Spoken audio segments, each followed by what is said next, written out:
In almost every Asian pantry, you'll find a can of Spam. This cooked pork product in a can has become one of America's most notable exports, especially to Asia, where pork is the centerpiece of many regional cuisines. I thought Spam is Korean-made product when I was very young. Spam's largest market outside of the U.S. is Korea, where it was a staple in Timothy Hong's lunchbox as a child. Now he makes the Korean dish army stew at home in Los Angeles. He recalls how his grandfather brought Spam to his family during the Korean War. He used to work with the United States Army, and he got some, lots of Spam.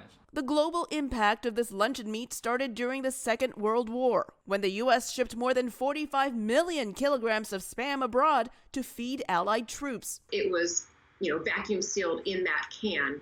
That's how it expanded around the world to our Allied forces, the American GIs, who then shared it with the local communities. Since then, cultures worldwide, especially those in Asia, have embraced Spam and made it their own. More than 80 years after its creation, Spam's popularity is still growing. 2020 was the sixth consecutive year where Spam saw record sales in the U.S., and immigrants from Asia and the Pacific Islands are helping with the popularity of Spam in the U.S. market.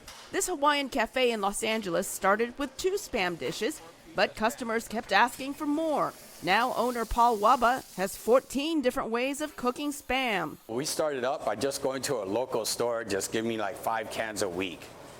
Now it get growing and growing to the point where I can't fit them in my car no more, so I go through 100 cases a month of Spam. That's 2,400 cans of Spam. Customers can even find Spam burritos and tacos. So we get a lot of Hispanic people here who likes that. In Cambodia town near Los Angeles, Teddy Deep created a popular protein-packed, non-traditional Vietnamese sandwich with eggs and Spam. Nobody incorporate pickled carrot and daikon in the Spam. The sweetness and the saltiness combine together to make a different taste. As foodies' palates evolve, so has luncheon meat. Hormel Foods now has 11 varieties of Spam. The company Omni Foods created a plant-based luncheon meat called Omni Pork, served at Chef John Liu's Los Angeles-based Chinese Peruvian restaurant, Shifa. It's already pre-cut and you cook it, it has to stay frozen. But other than that, the taste is very comparable. Liu's and his wife's parents from Taiwan and Hong Kong introduced them to Spam.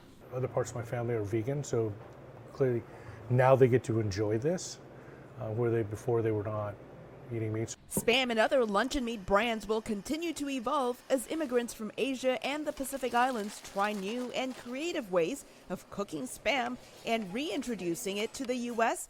with its salad bowl of immigrant cultures. Elizabeth Lee, VOA News, Los Angeles.